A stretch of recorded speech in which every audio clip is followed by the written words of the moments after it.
নমস্কার, এআরসি এন্টারটেনমেন্টের পক্ষ থেকে আমি রিঙ্কু। আজ আপনাদের এমন একজন সত্যিকারের মানুষের কথা শোনাবো যার শিরদাঁড়া ছিল, আছে, থাকবে, যিনি কখনো অন্যায়ের কাছে মাথা নত করেননি।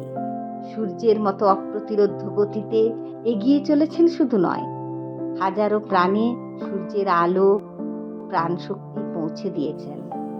তিনি আর কেউ নন, আমাদের সকলের প্রিয় শ্রী বিবেকানন্দ ত্রিপাঠী।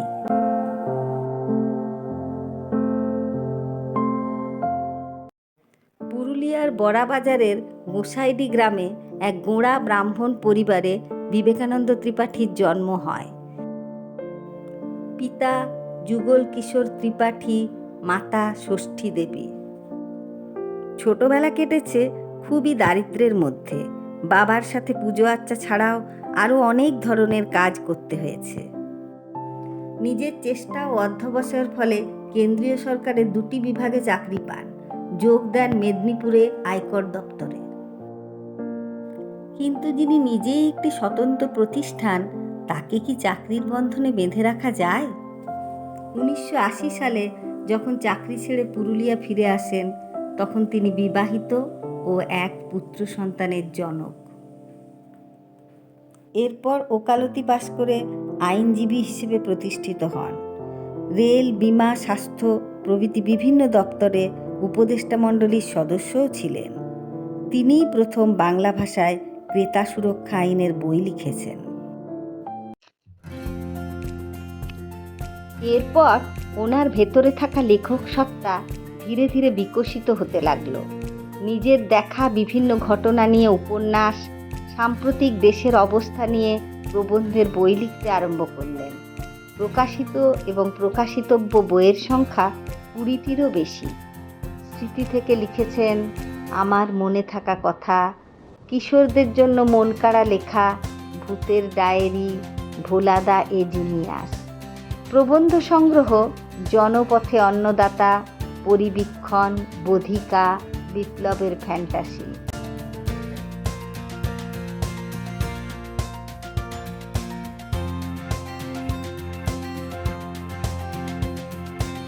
বেশ কয়েক বছর ধরে সাম্প্রতিক বিষয়ের উপর লাইভ আলোচনা করছেন। দেশে বিদেশে ওনার বক্তব্য শোনার আগ্রহী শ্রোতার সংখ্যাও কম নয়। নিষ্ঠাবান ব্রাহ্মণ বিবেকানন্দ বাবুর সকাল শুরু হয় পবিত্র গায়ত্রী মন্ত্রের মাধ্যমে।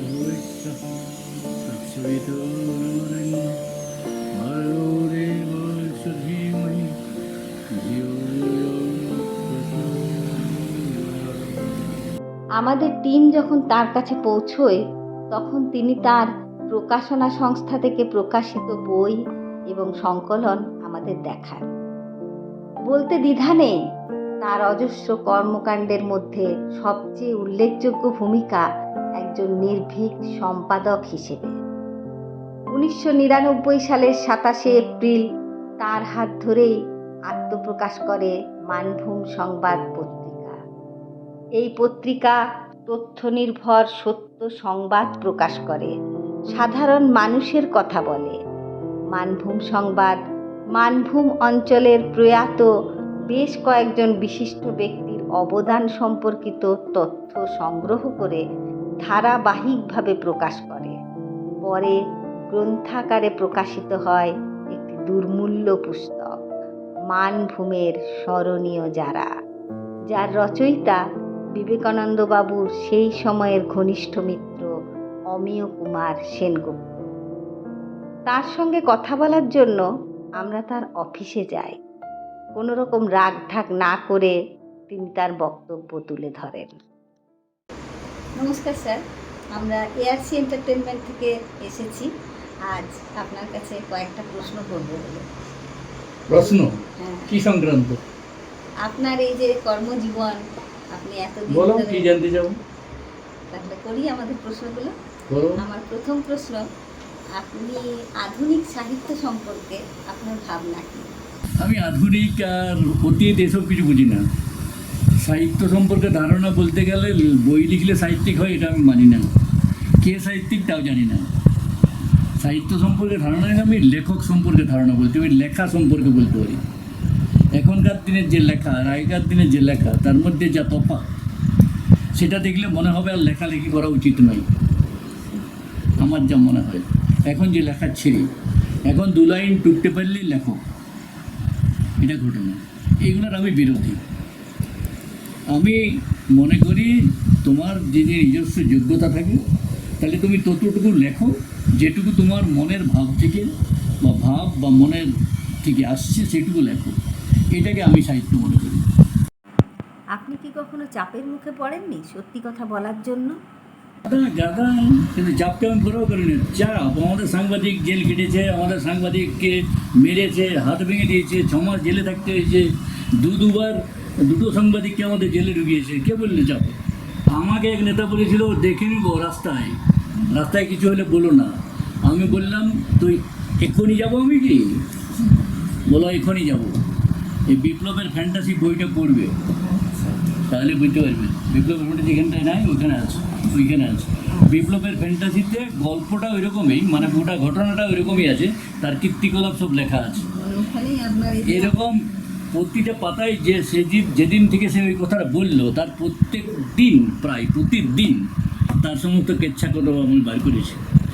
একবার আমাকে এখানে আনন্দবাজার পত্রিকার সিনিয়র মানে পত্রিকার রিপোর্টারকে আমাকে বলেছিল যে আপনি ছাড়া আর কেউ এদের সম্পর্কে লিখতে পারে না। বলি শোনো, আমি তো কারোর কাছে পকেট থেকে 500 টাকা নিতে যাইনি কোনো দিন কোনো নেতার কাছে।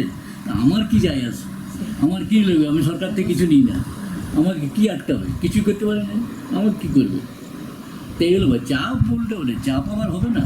সম্পাদনার ক্ষেত্রে কোন বিশেষ বিষয়ের ওপর আপনি গুরুত্ব দেন?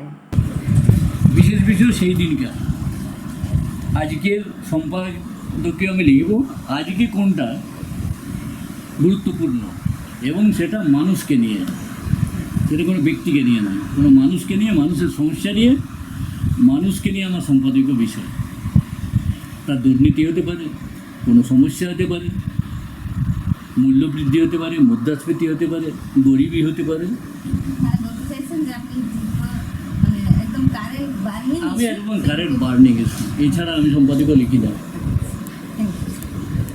একটা ব্যক্তিগত প্রশ্ন স্যার, বলো। আপনি একাধারে সম্পাদনা করছেন, আইনজীবী, আবার সাহিত্য সভার আয়োজন করেন, এত সব কী করে ম্যানেজ করেন? এগুলো কিছু না, এগুলো কিছুই নয়। কাজ করবো বলে সব করা যায়। আর যে ব্যস্ত সেই কাজ করতে পারে, তার কাছে সময় অভাব হয় না। আর যার কাজ, যে কাজ করতে জানে না বা কাজ করতে চায় না, তার জন্য হাজার রকমের বাহানাবাজি। মানভূম সংবাদে তো দেশ বিদেশ থেকে অনেকেই লেখা দেন, আপনি কাদেরকে শক্তিশালী লেখক বলে মনে করেন? শক্তিশালী লেখক বলতে গেলে এখন 2-3 জন লেখক লিখছেন শক্তিশালী লেখক। তার মধ্যে এই যে এইটার লেখক যিনি পুরাণ প্রান্তরে শক্তি চট্টোপাধ্যায়, ইনি একজন শক্তিশালী লেখক। দেখুন উনি কি বলছেন। নমস্কার, আমি শক্তি চট্টোপাধ্যায়। পুরুলিয়া ARC এন্টারটেনমেন্ট সম্মাননীয় প্রাবন্ধিক, লেখক, সাহিত্যিক, সাংবাদিক, সম্পাদক শ্রী বিবেকানন্দ ত্রিপাঠী স্যারকে নিয়ে একটি তথ্যচিত্র নির্মাণ করছেন।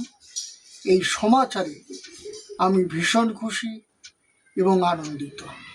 স্যারের সাথে আমার পরিচয় মুখোমুখি হয়নি, কিন্তু 2009 সালের 9 ফেব্রুয়ারি যখন মানভূম সংবাদ দৈনিক হিসেবে প্রকাশিত হতে লাগলো, ঠিক তার পরপরই মানভূম সংবাদের সাথে আমার লেখালেখি শুরু হলো, এবং সেখান থেকে স্যার, পরম শ্রদ্ধেয় স্যার বিবেকানন্দ ত্রিপাঠীর সঙ্গে আমার কথা হতে লাগলো। কিন্তু দেখিনি তখন।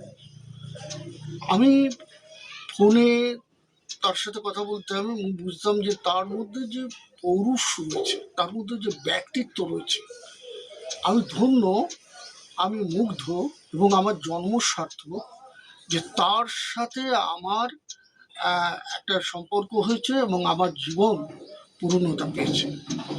স্যারের মানভূম সংবাদ 2010 সাল থেকে আমি লিখলেও নিয়মিতভাবে। স্যারের সাথে আমার প্রথম মুখোমুখি দেখা হচ্ছে 2019 সালে একটি অনুষ্ঠানে, পুরুলিয়ার হরিপদ সাহিত্য মন্দিরে। এবং সেদিনে ওনাকে দেখা যে আমার কাছে কি পরম প্রাপ্তি, সে বলে বোঝানো যাবে না। সর্বদেব ময় হরি তার মূরতি, তার যে চেহারা, তার যে ব্যক্তিত্ব, তার যে পৌরুষ, কাছে টেনে নেওয়ার ক্ষমতা, আন্তরিকতা, সত্যি তাকে শ্রদ্ধা করি, তাকে শ্রদ্ধা জানাই। তার বই, বহু প্রকাশিত বই, যে প্রকাশিত বইগুলোকে আমি নিয়মিতভাবে পড়ি, কাহিনী, পরিবীক্ষণ, ভূতের ডায়েরি সম্প্রতি বেরিয়েছে। ভূত কি, ভূত যে নেই এবং ভূত যে কীভাবে সৃষ্টি করা যায় সেই নিয়ে তার ভূতের ডায়েরি অপূর্ব। বিপ্লবের ফ্যান্টাসি পড়লাম এবং সময়ের অবলোকন, তারপরে আরও তার নানা ধরনের, যেমন আমার মনে থাকা কথা ইত্যাদি ইত্যাদি, বাহন ঘরে সেই ছেলেটা, এগুলো তো আমরা পড়ছি এবং অবাক, আপনারা জানলে অবাক হবেন, ভালো লাগবে আপনাদের, যে আমি যখন লিখি কোনো কিছু তখন স্যারের বই আমি বাঁ পাশে ডান পাশে রাখি, কারণ ওনার বইগুলো পড়লে অনেক কিছু শেখা যায়। স্যারের সাথে আমার সম্পর্ক হয়েছে, আমার জীবনটা ধন্য হয়েছে, আমার জীবনটা পরিপূর্ণ হতো না যদি না স্যারের সাথে আমার সম্পর্ক না হতো। স্যার দীর্ঘায়ু হন, স্যারকে আমার অগাধ শ্রদ্ধা, স্যারকে আমার প্রেম, স্যারকে আমার প্রীতি, স্যারকে আমার ভালোবাসা, আমার প্রণাম। নমস্কার। আর কিছু আছে, কিন্তু সেগুলো সবই হচ্ছে মোলায়েম। বাস্তব তথ্য তুলে ধরার ক্ষমতা খুব কম লেখকের এখন হচ্ছে ভজমন গৌরাঙ্গ, মানে বুঝতে পেরেছ, রাজনৈতিক চাপে কিছু ধান্দার লেখক, এখন বেশিরভাগ লেখক হচ্ছে ধান্দার লেখক, যেগুলোকে আমি পাত্তা দিই না এবং সেগুলো যথাসম্ভব কম লেখায়। যার একজন আছেন তপন বন্দ্যোপাধ্যায়, তিনিও বাঁকুড়ার লোক, তার লেখার মধ্যে দম আছে, এইগুলোকে আমরা পাত্তা দিই। মানব সংবাদে এগুলোর লেখক আমি সবসময় প্রেফারেন্স দিই। আর বাকি অধিকাংশ লেখক কবিতা যেগুলো বাংলাদেশ থেকে আসছে, দু চারটা পাতা দেওয়ার মতো, খুব কম। আর এদিকের কবিতা যেগুলো হয় খুব কম, নাই বললেই চলে, খুব ভালো কবিতা নেই। স্যার, আপনার একজন খুব পরিচিত মানুষ, আপনার খুব গুণমুগ্ধ, দেখুন তো আপনার সম্বন্ধে কি বলছে।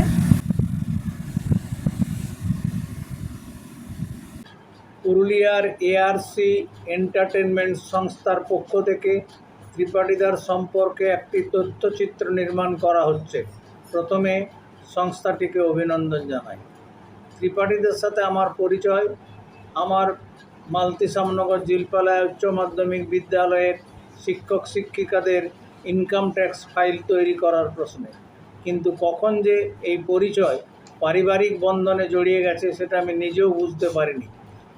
যখনই স্কুলের কাজে তার বাড়ি যেতাম, প্রথমে তিনি বাড়িতে নিয়ে গিয়ে চা বিস্কুট, কোনো দিন চা টিফিন খাওয়াতেন, তারপরে চেম্বারে নিয়ে যেতেন। নেতাদের অন্যায়ের বিরুদ্ধে কলম ধরার জন্য তিনি বের করেছেন মানভূম সংবাদ পত্রিকা, প্রথমে পাক্ষিক, পরে সাপ্তাহিক, তারপর দৈনিক।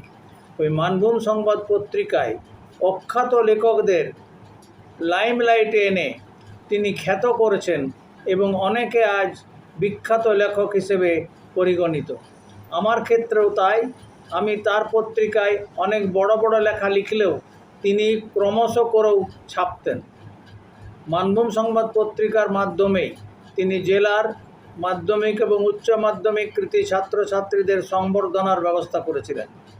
দুর্গা পূজা উপলক্ষে দুর্গা প্রতিমা এবং সাজসজ্জার পুরস্কার দেওয়ারও ব্যবস্থা করেছিলেন। আমার স্কুলের কথায়, আমার স্কুলের ছাত্রছাত্রী জন্য পাঠ্যপুস্তক কেনার যে টাকা তিনি দিয়ে গেছেন এবং তার ফলে অনেক ছাত্রছাত্রী উপকৃত, সেজন্য ছাত্রছাত্রী সহ আমিও তার কাছে কৃতজ্ঞ থাকব। স্যার, আপনি তো এত জায়গা ঘুরেছেন, এত বড় বড় মানুষের সঙ্গে মিশেছেন, কিন্তু মানভূম ভাষাটা ছাড়েন, এটা কি মাটির টান? কী করে ছাড়বো? 2000 বছরের ইতিহাস। মানভূমে আমার নিজেরই জন্ম, আমার পূর্বপুরুষের জন্ম, 54তম আমি জেনারেশন। আমি কি আর এটা ভুলতে পারি? আমার টানের মধ্যে তো মানভূম থাকবেই। আমি মানভূমে যেমন বলতে পারি, আমি বাংলাও বলতে পারি, আমি উড়িয়া বলতে পারি, আমি অসমীয়া বলতে পারি, কিছু কিছু মালয়ালম বলতে পারি, রাজস্থানি বলতে পারি, আর হিন্দি ইংরেজি তো বলি। ঠিক আছে, মানভূমের টান মানভূমের মানুষের থাকবে না, এটা হয়? তো মানভূমের টান, আমি যেখানে যাই মানভূমের টান আমার থাকি। বড় বড় প্ল্যাটফর্মেও আমি ওইরকম কথা বলি, আমার কোনো অসুবিধা হয় না। আর নিজেকেও তো ছোটো মনে হয় না নিশ্চয়ই। যে আমাকে যে নদীয়ার বাংলা বলতে হবে কোথাও যেয়ে কোনো ভাষণে। আমি তো বহু জায়গায় ভাষণ করে দিয়েছি। এখন যারা যাচ্ছে নতুন নতুন ওইসব নন্দন ওগুলো আমার অনেক আগে স্কুলে ভর্তি হয়ে গেছি। আমি অনেক আগে করেছি, বড় বড় জায়গায় করেছি, রোটারি সদনে মিটিং করেছি, বড় বড় মন্ত্রীদের সঙ্গে করেছি, দিল্লিতে প্রধানমন্ত্রী দেবগড়ার সঙ্গে মিটিং করেছি আমি অনেক কিছু। কিন্তু তা বলে কি নিজের ইয়েটা ছাড়বো? ওটা ছাড়তে হয় না। মাটির ভাষা না না, এড়িয়ে বিনিয়ে আমি বলতে পারি না। স্যার আপনার এখন বর্তমানে বয়স কত? বয়সটা যে কথা আমি ডেফিনেট বলতে পারবো না, আমার কোর্সটি ঠিক কিছু নেই। মা বলেছিলেন 1355 কি 1356 হবে, 14ই জ্যৈষ্ঠ নাকি আমার জন্ম, এইটুকু আমি জানি। তার মানে এখন কত? 77 হতে পারে, 78 হতে পারে। তো এই বয়সে আপনি তো একদম 20 বছরের যুবকের মতন টকবগে। এইরকম না, আপনার তবে আমি এত প্রাণ আমার শক্তি। আমার জীবনযাত্রাটা খুবই একবারে বাঁধা ধরা। জীবনযাত্রার মধ্যে ছন্ন ছাড়া জীবন নাই। যেমন আমি খাওয়া দাওয়ার ব্যাপারে খুব রেস্ট্রিক্টেড। আমি কোনো ভোজ বাড়িতে কোথাও খাই না, যাই সর্বত্র নিমন্ত্রণ যেই করুক, তাই গরিব হলে বেশি যাই, আর ধনী হলেও যাই। তবে ধনীরাও যেমন আমার কাছে, গরিবরাও তেমন, আমি সবার কাছে যাই। খাওয়া দাওয়াটি বাদ। খুব রিকোয়েস্ট করলে বড় জোরকে এক কাপ চা খেয়ে নিই, তার বেশি আমি খাই না। যে যত বড় লোকের বাড়ি হোক, তা এইটা হচ্ছে। আর আমার খাওয়া দাওয়া ভীষণ রেস্ট্রিক্টেড। সকালে আমি এক কাপ চা, দুটো বিস্কুট খাই। 9টা সাড়ে 9টার সময় আমি জল খাবার খাই। কোনো দিন একটু চিড়া দই, কোন দিন একটু মুড়ি ওই ইয়ে দিয়ে, কী বলে, ওই শসা দিয়ে, পেঁয়াজ দিয়ে। কোনো দিন 2টা রাগির রুটি, 2 টুকরা 4 টুকরা আপেল, একটু ওই কাজু ফাজু ওইসব যা থাকে ঘরে যেদিন যেমন, সেইটা আমি খাই। দুপুরবেলা 2টা রুটি খাই, 1 কাপ ভাত খাই, সবজি নিরামিষ। আমি 1998 সাল থেকে নিরামিষ, আমি ভেজিটেরিয়ান। কোথাও খাই না, যেখানে নাই সেখানে বরং খাবো না, তাও ঠিক আছে, কিন্তু যাই না। বাইরে গেলে আমার জন্য হোটেল যেখানে দাঁড়াই, 5 স্টার হোটেল ছাড়া, 3 স্টার হোটেল ছাড়া দাঁড়াই না, কারণ আমার চাওয়া মতো খাওয়াটা পাওয়া যাবে না, সেই জন্য আমি যাই না। সাধারণত খুব কম যাই। যদি যাই, যেমন এই বছরে আমি ইয়ে পর্যন্ত গেলাম, রামেশ্বরম পর্যন্ত গাড়িতেই গেলাম, 16-17 দিন রাস্তায়। কিন্তু কোথাও আমি খাওয়া দাওয়ার ব্যাপারে কোনো ডিভিয়েশন নাই, যা খাই আমি তাই খাই। আর আর আমি সবসময় কাজেই ব্যস্ত থাকি। যেখানে যান রুটি ভাত বা খাবার রুটি নেই, একদম খাওয়ার রুটি নেই। এটাই আপনার। না, ওই এটা বললো খেয়ে নিলাম, ওটা বললো খেয়ে না, একদিন খেলেন, অমুক খেলেন, তমুক খেলেন, এইসব কিছু নাই। একটু সুগার আছে, হার্টের কিছু প্রবলেম আছে, ইনফ্যাক্ট ব্লকেজ আছে, কিন্তু ওগুলো খুব একটা আমি গুরুত্ব খুব একটা দিইনি। ওষুধ খেতে হয় খাই, কিন্তু খুব একটা গুরুত্ব দিইনি। মানে এই রুটিনটাই হচ্ছে আপনার এটাই রুটিন, একদম পুরো এটাই রুটিন। আপনার এই তার বাইরে কিছু আজ পর্যন্ত আমার ডেভিয়েশন হয় না, যে এটা হলো না তাই চলে যাবো। না খেয়ে থাকবো, কিন্তু বাজে খাবার খাবো না, এটা আমার চরিত্র। স্যার আপনার এই দীর্ঘ জীবনযাত্রায় আপনি তো অনেক সম্মানে ভূষিত, কিন্তু তার মধ্যে সবচেয়ে দামি আপনার কাছে কোনটা? সম্মান? আমি কোনো সম্মান নিই না, তুমি হয়তো জানো না। এমনকি রাষ্ট্রপতির কাছে সম্মানও আমি নিইনি। সিটিজেন্স চার্টার, এটা বলে ব্যাংকে, LIC সব জায়গায় দেখবি লেখা থাকে, এটা করে বোর্ড লেখা থাকে। সেটা যখন 1996-97 তৈরি হয়, সেই কমিটিতে আমি ছিলাম। সেই কমিটিতে HD শৌরি বলে একজন ভদ্রলোক ছিলেন, তিনি যার ছেলে মন্ত্রী হয়েছিল, অরুণ শৌরি। সেই সময় শান্তা কুমার মিনিস্টার, ওরা ওই সিটিজেন্স চার্টারের জন্য একটা ন্যাশনাল অ্যাওয়ার্ড দিয়েছিল। আমি ন্যাশনাল অ্যাওয়ার্ডটা নিইনি। না নিয়ে আমি কনজিউমার অ্যাক্টিভিস্ট ফোরামের যেখান থেকে গিয়েছিলাম, আমি সেই অফিসে ওটা রেখে দিয়ে 50,000 টাকার ওই সার্টিফিকেটটা রেখে দিয়ে চলে এসেছি। সেটা হয়তো এখনও ওই 39C শেক্সপিয়ার সরণিতে থাকতে পারে। আমি নিজে কোনো পুরস্কার কোনোদিন নিইনি। আর এই পুরস্কার কথা শুনলে আমি সেখানে যাই না। প্রথমে রিজেক্ট করি, আমার কলকাতা থেকে অমুক জায়গা থেকে বহু জায়গায় বলেছে যে আপনাকে এটা অ্যাওয়ার্ড দেবো, বলি না, আমি এতে নাই। আমি কোনো পুরস্কার কোথাও নিই না। আমাকে মানুষ ভালোবাসে, আমার কথা মানুষ শোনে, আমার লেখা মানুষ পড়ে, আমি এতে আমার সবচেয়ে বড় পুরস্কার আমার এটা। আমি নিজেকে প্রচার করতে চাই না, প্রচারের মধ্যে আনি না। আমি অনেক কিছু কাজ করি, কিন্তু কোথাও আমি বলি না। আমি কোনো দিন ফেসবুকে কোনো দিন লেখা পোস্ট করি না, ফেসবুকে কোনো পোস্ট করি না, ছবি পোস্ট করি না। আমার ছবি নাই বললেই চলে। আমি কোথাও কিছু করি না, যাই করি আমি নীরবে করি। আমার এটা চরিত্র। স্যার, পুরুলিয়ার একজন বিখ্যাত ডাক্তার আপনার সম্বন্ধে কিছু বলেছেন, চলুন তো শুনি। কি দাদু ভাই, কেমন আছো? আরে বাবা, এই তো ডেঙ্গুকে ধরেছ শুভেন্দু, তোমার দাদু ভাই। ভালো আছো তো? তোমার ভালো থাকাটা কিন্তু ভীষণ জরুরি, জানো। তুমি সত্যি আমাদের ভীষণ গর্বের মানুষ একজন। আমি অন্তত ব্যক্তিগতভাবে তোমার সেই ছোটোবেলার কথাগুলো আমার খুব মনে পড়ে, অ্যাক্টিভিটিগুলো মনে পড়ে, যে অদ্ভুতভাবে তুমি যা লড়াই করে তুমি সারা জীবনে লড়াই অধ্যবসায় সব কিছু করে এত প্রতিকূলতার মধ্যে, এত দারিদ্র্যের মধ্যে তুমি আজ যে জায়গায় পৌঁছেছো, ইটস গ্রেট। আমরা সত্যি মানে আমরা তার কিছুই করতে পারিনি, তুমি যা করেছো আর যা কিছুই তুমি করেছো সেটা সত্যি একটা বিশাল গর্বের বিষয়। তোমার শরীর খারাপের সময় আমি যখন গেছিলাম শুধু জ্বরের জন্য, ঘটনাক্রমে সেদিন জ্বর তো ছিল না, ভাগ্যিস ব্লাড সুগারটা সেদিন করেছিলাম, না হলে হয়তো আমাকেও সারা জীবন রিগ্রেট করতে হতো, এত হাই ব্লাড সুগার লেভেল। যদিও তুমি বলেছিলে নর্মাল ব্লাড সুগার, কিন্তু তা নয়। পরে কলকাতা অ্যাপোলোতে ডায়াগনোসিস হলো যে ওটা সোয়াইন ফ্লু ছিল। আমি খুব স্বস্তি পেয়েছিলাম যে তুমি বাড়ি ফিরে এসেছিলে। আমার জীবনে তুমি এমন একজন মানুষ যার সত্যি শরীর আমার কাছে অনেক গুরুত্বপূর্ণ। তোমার লেখা তো আমাকে আলাদাভাবে সবসময় টানে। তুমি সবসময় একেবারে বোল্ডলি সব কিছুই বলো, যা বলো কটকট করে বলো, এবং মট করে কারো যদি গায়ে লাগে তাতে তোমার কিছু যায় আসে না, সেটা খুব ভালো করে জানি, আই ফিল ইট। কিন্তু তুমি যা বলো সত্যের পথেই একদম। আমরা সেই পথের যদি দিশারি হতে পারি খুব ভালো হতো। চেষ্টা করব যদি তোমার কিছু জিনিসকে অন্তত ফলো করা যায়। আর তুমি তোমার শরীরের যত্ন নিও, ভালো থেকো দাদু। স্যার, আমার শেষ প্রশ্ন, এআরসি এন্টারটেনমেন্ট আপনাকে নিয়ে একটি ডকু ফিচার ফিল্ম তৈরি করছে। এর আগে কি এই ধরনের কোনো প্রচেষ্টা হয়েছে? আমি দেখিনি, ফিল্ম করেছেন কিন্তু আমি দেখিনি। বর্ধমান থেকে একজন এসে নিয়ে গেছিল, কিন্তু করেছি কিনা আমি জানি না। যেমন দুটো বই নিয়ে আমার পিএইচডি করছে বর্ধমান ইউনিভার্সিটিতে, সেই বইটা পিএইচডি কমপ্লিট হয়েছে বলে এখনও কোনো আমার কাছে খবর নেই। তো ফাইল মানে সাবমিট করেছে এটুকু জানি। আর ও যে নিয়ে গেছিলো সে ওখানকার একজন প্রফেসর, সে করেছে কিনা আলটিমেটলি আমি জানি না। আমার কোনো পাঠায়ও নি, বলেও নি, আর আমি খুঁজেও নিই না। আমি অত ইন্টারেস্টেড নই। কে দেখালো না, কে করলো কী করলো আমি অত না। আমার প্রচারটা আমার পছন্দই নয়, প্রচারে আমি বিশ্বাসই করি না, আমি কাজে বিশ্বাসী করি। এক সময় বেশ কয়েক বছর মানভূম সংবাদ ঘটা করে পাঠক সম্মেলনের আয়োজন করত।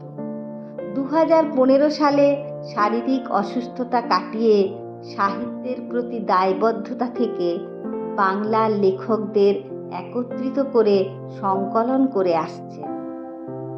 প্রায় প্রতিদিনই মানভূম সংবাদের 1-2টি পৃষ্ঠা জুড়ে দেশ রাজ্য গণ্ডি ছাড়িয়ে বিভিন্ন লেখক কবিদের লেখা প্রকাশিত হয়। পত্রিকার বর্ষপূর্তি মহালয়ায় প্রকাশিত হয় বিশেষ সংকলন সংখ্যা। মানভূম সংবাদ পত্রিকার আরেকটি বিশেষ অবদান হল পত্রিকার পক্ষ থেকে সাহিত্য বাসরে উপস্থিত গুণীজনদের আলোচনা, কবিতা পাঠ ইত্যাদির মাধ্যমে নবীন সাহিত্যিকদের লেখনীর মর্যাদার দান। যিনি নিজে চিরকাল আড়ালেই থেকে গেছেন, অথচ তাঁর ছত্রছায়ায় লালিত কত কবি লেখক আজ পাদ প্রদীপের আলোয় সমুজ্জ্বল।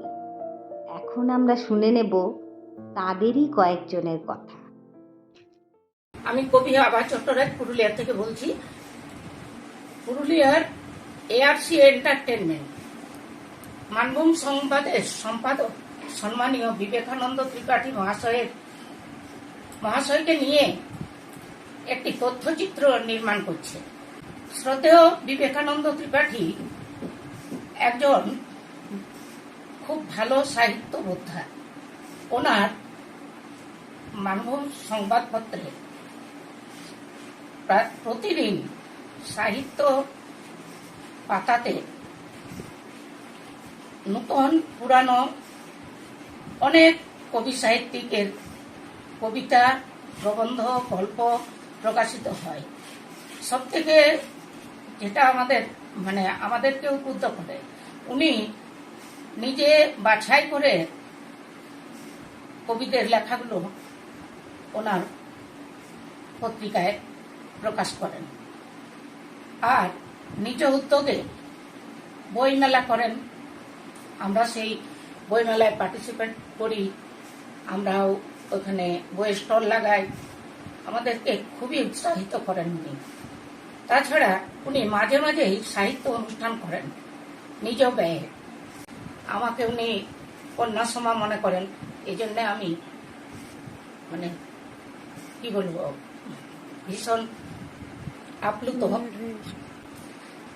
আর বিবেকানন্দ ত্রিপাঠী বাবুকে নিয়ে যে এআরসি এন্টারটেনমেন্ট এরকম একটা পরিকল্পনা করেছে, ভাবনা চিন্তা করেছে, এজন্য কলম সাথী রিঙ্কু চট্টোপাধ্যায় আর ওনার হাজবেন্ড অর্ধেন্দু চট্টোপাধ্যায়কে আন্তরিক কৃতজ্ঞতা জানাই। নমস্কার, আমি তুষারকান্তি মাহাতো। পুরুলিয়ার এআরসি এন্টারটেনমেন্ট মাননীয় বিবেকানন্দ ত্রিপাঠী মহাশয়কে নিয়ে একটি তথ্যচিত্র নির্মাণ করেছে। বিবেকানন্দ ত্রিপাঠী মহাশয় সম্পর্কে অল্প কথায় বলা খুবই মুশকিল। উনি পুরুলিয়া সাহিত্য, সংস্কৃতি এবং সাংবাদিকতা জগতে এক বিশাল ব্যক্তিত্ব, বিরাট মহিরুহ। পুরুলিয়া জেলার বড়াবাজারের এক প্রত্যন্ত গ্রাম থেকে তার এই যে উত্থান, এটা কিন্তু রীতিমতো চমকপ্রদ এবং আমাদের অনেকের কাছে এটা কিন্তু অনুপ্রেরণাদায়ক। উনি একাধারে মানভূম সংবাদ দৈনিক সংবাদপত্রের কর্ণধার, মানভূম সংবাদ সাহিত্য পত্রিকা সম্পাদক, প্রকাশনীর কর্ণধার এবং অন্যদিকে তিনি একজন প্রাবন্ধিক। ওনার সাথে আমার পরিচয় ঘটে মানভূম সংবাদ সাহিত্য পত্রিকার হাত দিয়ে। আমি অন্যান্য অনেকের মতোই আর কি কবিতা, গল্প ইত্যাদি পাঠাতাম, সেগুলো ছেপে বার হতো। এবং পরবর্তীতে আমার 3টে গল্পের বই, ঘরের বাইরে ঘর, এখানে ফল্গুধারা এবং নোনা জলের মিঠে স্বপ্নেরা, এই 3টি বই প্রকাশিত হয় মানভূম সংবাদ প্রকাশনীর হাত ধরে। এবং এখনো একটা ঘটনা ভাবতে ভালো লাগে আর কি, 2021 সালে নোনা জলের মিঠে স্বপ্নেরা যে গল্পের বইটি যখন প্রকাশিত হয়, তো সেই প্রকাশ উপলক্ষে একটা অনুষ্ঠানের আয়োজন করা হয়েছিল পুরুলিয়া শহরের উপকণ্ঠে সুরুলিয়াতে। এবং সেখানে উনি কিছু মূল্যবান বক্তব্য পেশ করেন। ও তার মধ্যে একটা কথা আমার খুব উৎসাহিত করে, অনুপ্রাণিত করে। সেটা হলো যে উনি আমাকে বলেছিলেন যে, তুষার, তুমি কখনো মাটি থেকে বিচ্যুত হও না, মাটির কাছাকাছি থাকবে এবং নিজের মাটির সম্পর্কে লিখবে এবং শিকড়কে যেন কখনো ভুলে না যায়। আমি চেষ্টা করেছি তার পরবর্তীকালে যতগুলো লেখা লিখেছি, উপন্যাস বলুন, গল্প বলুন, চেষ্টা করেছি মাটির কাছাকাছি থেকে মাটির লেখা লিখতে, এবং কতখানি পেরেছি সেটা আপনারা বলবেন। এরপর 2022 সালের কথা বলি। 2022 সালে আমি কলকাতার একটা অগ্রণী প্রকাশনী সংস্থা, তার সাথে চুক্তিবদ্ধ হই এবং প্রত্যেক বছর একটা করে উপন্যাস প্রকাশিত হয়। যেমন 90-এর নায়ক, দ্য ম্যাজিশিয়ান, বায়োস্কোপের বাইজি। সৌভাগ্যবশত উনি প্রত্যেকটা বই মন দিয়ে পড়েন এবং পড়ার পরে উনি যখনই সময় পান লেখাগুলো সম্পর্কে উনি নিরপেক্ষ মতবাদ আমাকে জানান। কোথাও যদি ওনার খামতি মনে হয়েছে কোনো জায়গাতে, উনি সেটা আমাকে সুন্দরভাবে বুঝিয়ে দেন। এবং ওনার এই যে মূল্যবান মতামত, এটা কিন্তু আমাকে অনেকখানি সমৃদ্ধ করেছে পরবর্তীতে বিভিন্ন লেখালেখি বা বিভিন্ন ভাবনার কাজে, লেখার সম্পর্কিত যে ভাবনা, সে ভাবনার কাজে। এবং ওনার একটা চরিত্রের সুন্দর দিক হলো উনি স্পষ্ট বক্তা। উনি সাদাকে সাদা এবং কালোকে কালো বলতে মোটে পিছুপা হন না। তো আমি আর কিছু বলছি না, ওনার নিরোগ এবং সুস্থ জীবন কামনা করি। উনি খুব ভালো থাকুন। ধন্যবাদ। পুরুলিয়ার এআরসি এন্টারটেনমেন্ট মাননীয় বিবেকানন্দ ত্রিপাঠী মহাশয়কে নিয়ে একটি তথ্যচিত্র নির্মাণ করছে। একজন প্রকৃত গুণী মানুষকে নিয়ে তথ্যচিত্র। আমার জীবনের দুঃসময়ে আমি সাহিত্য সৃষ্টির মধ্যে স্থিরতা চেয়েছিলাম। 2022 সালের জানুয়ারি মাসে মানভূম সাহিত্য একাডেমির সাহিত্য সভায় প্রথম আমি যাই। সেখানে আলাপ হয়েছিল শ্রদ্ধেয় বিবেকানন্দ ত্রিপাঠী মহাশয়ের সাথে। উনি মানভূম সাহিত্য একাডেমির সভাপতি। তারপর থেকেই উনার সাথে আমার আলাপ, উনার লেখা বই আমি পড়েছি। উনি আমার বড় দাদার মতন আমার পাশে আছেন। আমার প্রথম কবিতার বই যখন প্রকাশিত হয়েছিল, তাও হয়েছিল উনার উৎসাহে। শুধু তাই নয়, মনের খেয়ালে দুঃখের জানালা খুলে আঁকা খেয়ালি আলপনাগুলোকে শ্রদ্ধেয় দাদা নিজের ব্যস্ত সময়ের মধ্যে অমূল্য সময় দিয়ে বেছে দিয়েছিলেন, বানান সংশোধন করে দিয়েছিলেন, বই প্রকাশের জন্য সর্বতোভাবে আমাকে সাহায্য করেছেন। উনি একজন ব্যস্ত মানুষ। মানভূম সংবাদ নামে একটি সংবাদ পত্রিকার সম্পাদক, লেখালেখি করেন, প্রচুর উনার লেখা বই রয়েছেন।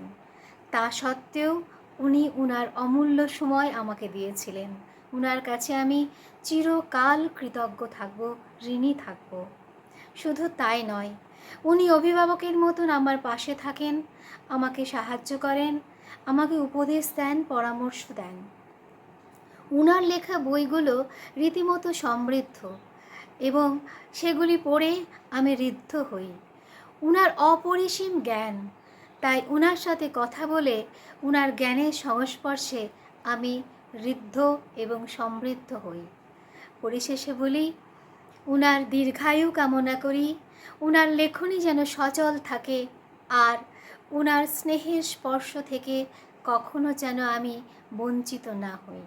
সব শেষে ওনারই লেখা বইয়ের শিরোনাম থেকে একটি ছোট্ট অর্ঘ্য। বাহুন ঘরের সেই ছেলেটা পথে বিপথে দিশাহীন পথে খুঁজেছিল কাহিনীর কাহিনী, বুঝেছিল সময় কথা বলে, সময়ের অবলোকনে ঘটেছিল অনীক্ষা। ভালো থাকুন, সুস্থ থাকুন, আরো অনেক অনেক দিন সাধারণ মানুষের, নবীন কবি সাহিত্যিকদের মাথার ছাতা হয়ে, তাদের পথ চলার দিশা হয়ে থাকুন। যিনি নিজের আলোয় অন্যদের শতপ্রদীপের আলোয় উদ্ভাসিত করতে পারেন, তাকে আর কী বা বলা যায় পথ প্রদর্শক ছাড়া?